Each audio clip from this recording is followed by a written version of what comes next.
All your favorite wrestling shows rolled into one.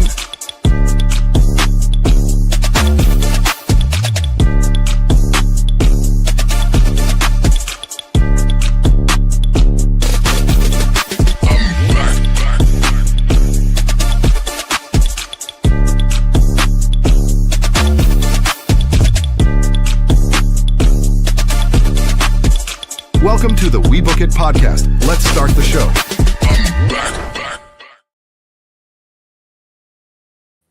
Welcome in, everybody, to another episode of the We Book It podcast. This is your Who's Next with NXT review, also your AEW All Elite recap episodes put together. Shout out to Coach. He's going to handle Friday night for us this week. And yeah, man, we're excited that you guys are with us to take in another episode of the We Book It podcast, getting you guys ready. Some of you are already at work. Others, you are headed to work. Make sure that you guys have a great day that way. I have about fairly 20 minutes to get through 2 episodes of wrestling before I got to clock in to work myself. So let's get to it. All right. So first and foremost, starting with NXT. Airing live from the WWE Performance Center, we have NXT from Orlando, Florida, the August 11th edition. We have Grayson Waller fought Cruz Montana in his official NXT debut to determine the number 1 contender for Tony D's world title. Saquon Sugars faced Dion Lennox one-on-one. You have Zarya defending the Women's North American Championship against Ren Sinclair. Izzy Dame and Nico Vance look to settle their issues with Shawn Spears and Lizzie Rain, though things didn't work out as expected. So, first match of the evening, we got Izzy Dame and Nico Vance versus Lizzie Rain and E.K. Prosper. So, Lizzie could not find Spears as the match began, leaving her to fight alone. After overwhelming Izzy early with her aggressive strikes, Nico tagged in. Prosper arrived to join Lizzie and help her fight this mixed tag match. The two hit simultaneous machine gun chops and tornado DDTs to gain some confidence until Izzy sent Lizzie into the steps. Into the picture-in-picture break we go. Lizzie continued to cause problems for Izzy while Nico had the power edge on Prosper. Izzy nearly took the win after Lizzie tried Thunderstruck on Nico, only to get tossed into an Izzy powerbomb. Lizzie finally got her Thunderstruck in on Nico to set up a moonsault by Prosper for the win. While NXT has heavily featured Lizzie so far, it may be going under the radar for those most not watching NXT of just how good she is, because she really is really good. This was a great showcase of the talent as she out-wrestled everyone else in the match and set a different tone whenever she was in the action. While her talent is undeniable, it was odd for her to win over the established team of Izzy and Nico with a last-minute partner. This was a chance to further solidify the culling as a threat. Instead, it made them look like jokes in a rivalry that should see them leading at the stage. If the goal is to make something of Izzy and Nico, who still look too green for their years in NXT, they need to at least look dangerous. No Spears appearing at all was also a surprise, though it does further play into the chairman saying that no one should trust him. All right, so yeah, Prosper and Lizzie defeat Nico and Izzy by pinfall. This show also started with a recap of last week. WWE also teased intergender wrestling multiple times in this match, but played it safe, limiting those exchanges to a crucifix bomb and Thunderstruck late in the bout. Backstage after another break, Prosper explained that he stepped up to the opportunity. Kylie Armstrong then stole the microphone and marched to the ring. So, Kylie Armstrong headed to the ring to call out Kendall Gray, but Kaylani Jordan interrupted to call her shot instead. Kendall Gray and Ren Sinclair arrived with the contract. Gray handed the contract to Lonnie, who agreed to fight the NXT Women's Champion at Heatwave. That's going to be a really good match. Callie was not happy with that agreement, started a brawl where Callie and Lonnie stood tall over Gray and Sinclair. It is a wonder that Lonnie's whole time in NXT, this will be her first NXT Women's Championship opportunity. She and Gray have proved their chemistry multiple times over, so that will likely be the match of the night at Heatwave.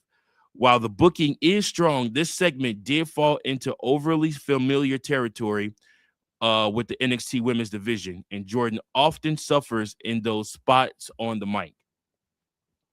So perhaps the team could have more of an answer finally getting Jordan to the main roster, since most of her peers have passed her by at this point. So NXT show medical checking on Gray, further taping up her ear.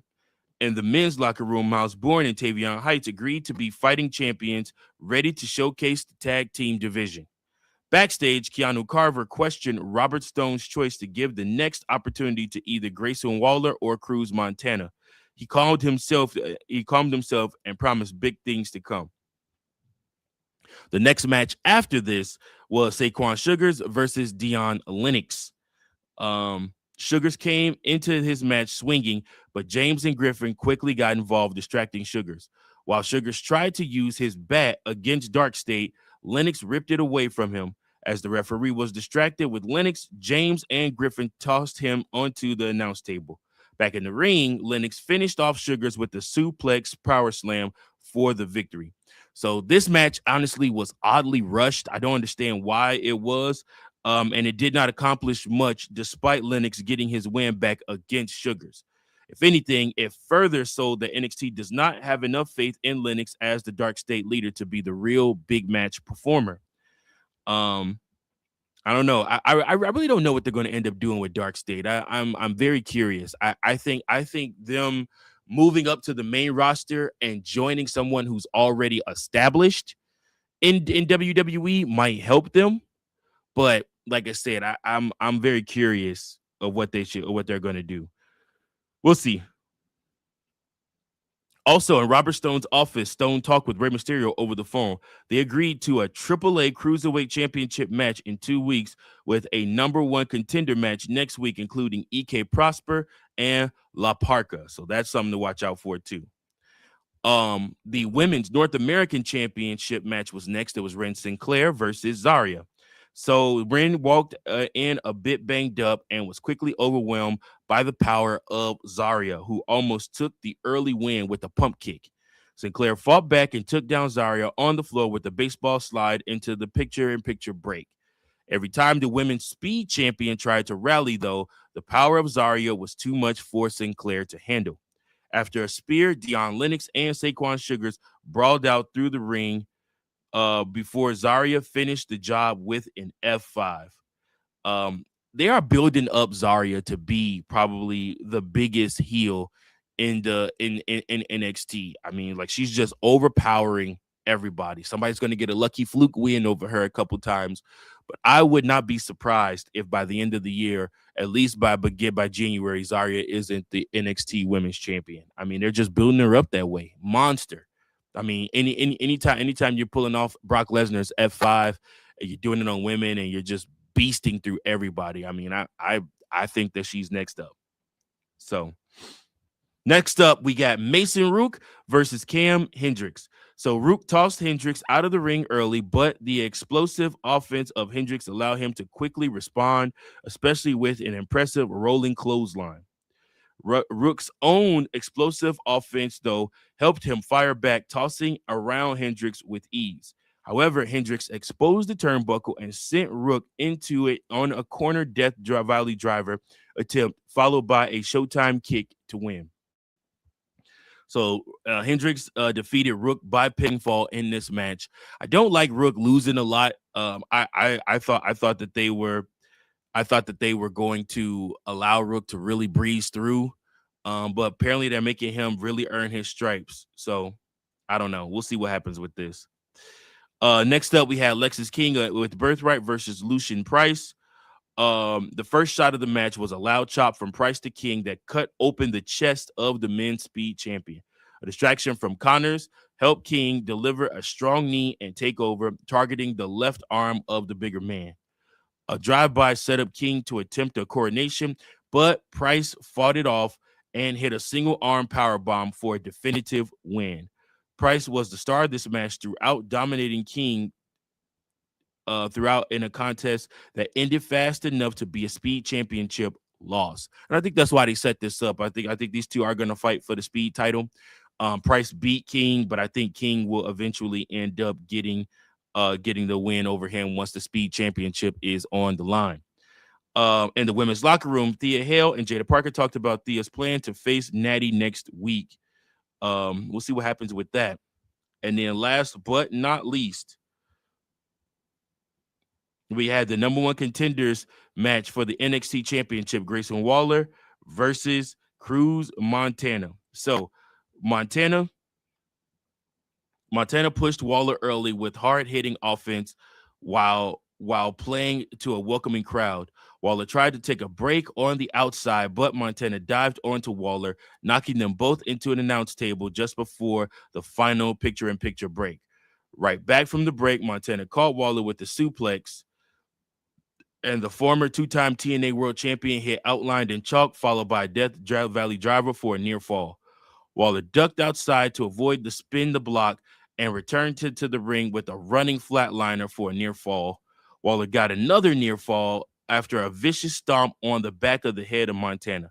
Waller went for the rolling stunner, but Montana reversed it into the spin the block. Before Montana could get the pin, though, Zilla Fatu laid out Santana with a Samoan drop, followed by a Samoan splash to Waller. An anticlimactic end to a great match, spoiled with the work that Montana and Waller have done in the last few weeks to sell this contest. After a month of reshuffling the top seed in NXT, the NXT Championship picture looked clear. Mason Rook and Naraku had stepped down. Montana and Waller had stepped up. However, apparently Robert Stone once again delivered a blockbuster signing that immediately ruined this main event.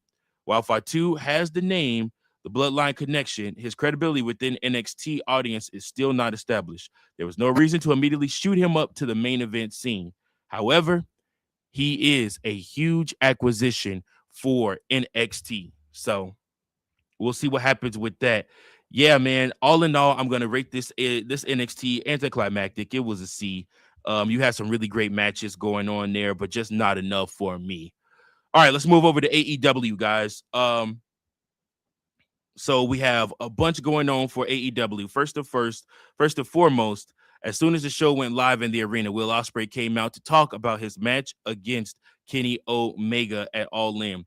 Talked about performing in Arena Mexico last week and how great an experience it was. And he shared a story about the first time he worked there and how he found out that same day that his grandfather passed away.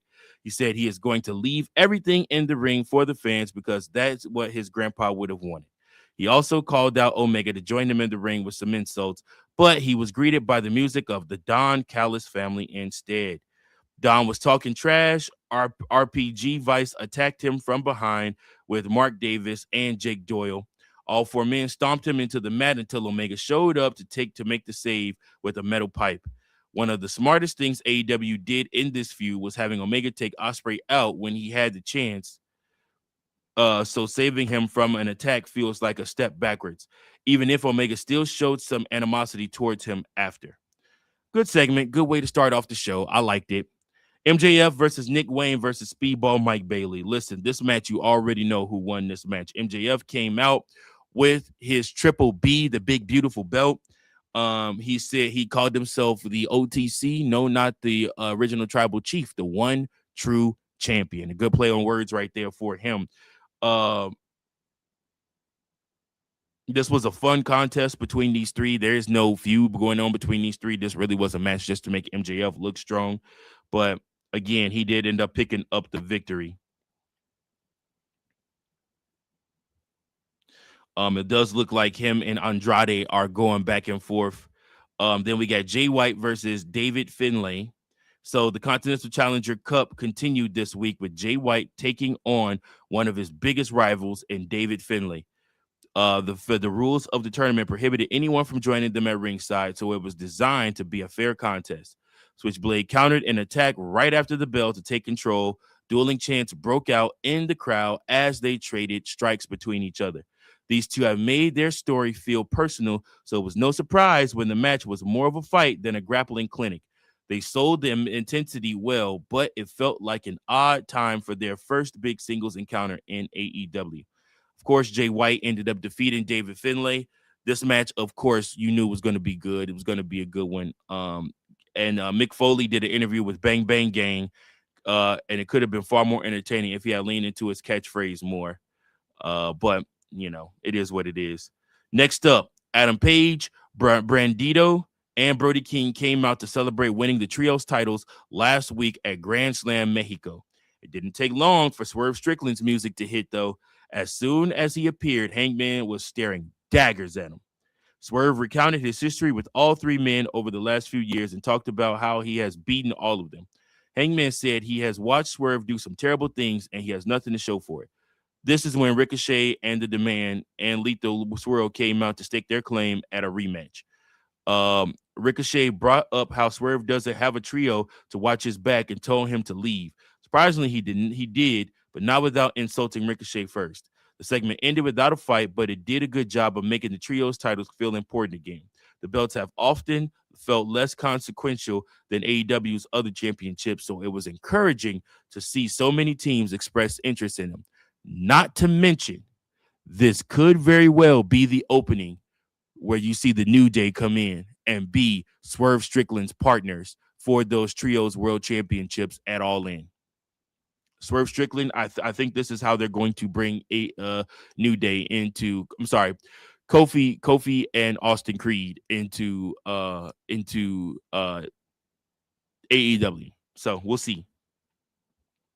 Next up, we had Kevin Knight versus Chris Jericho with the TNT Championship on the line. Good to see Chris Jericho still fighting for championships. The TNT Championship was up for grabs when Kevin Knight put the title on the line against Chris Jericho in the next match. Don Callis accompanied his client, but he didn't join the commentary team like he usually would. This match was very fast-paced. It felt like the title was going to change hands, but having the Jet successfully retain over someone with the legacy of Jericho is always going to be valuable. That's right.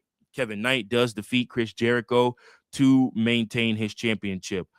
Paul White was on commentary for this match, and he called Chris Jericho his favorite tag team partner.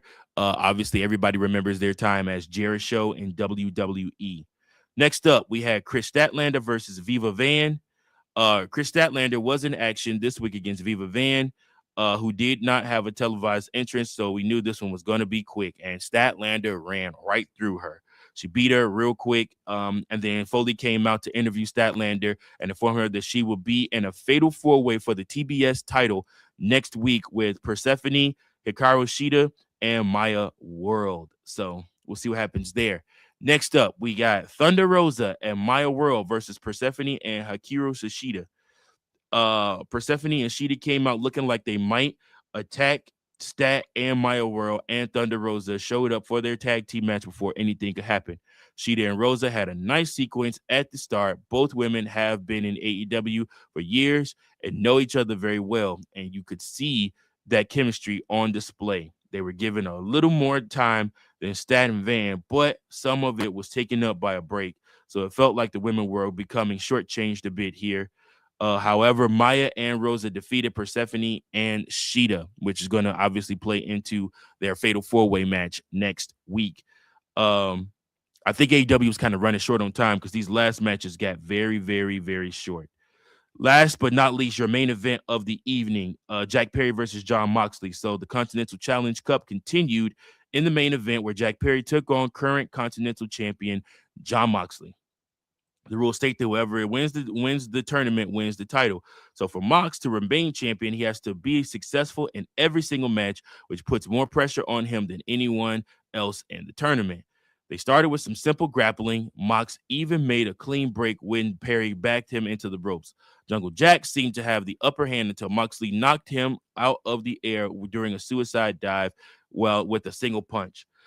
After that, they went to break. By the time we returned for commercial break, Perry was busted open and still firmly in control. Moxley ended up defeating Perry to obviously retain his title and continue on in the contest.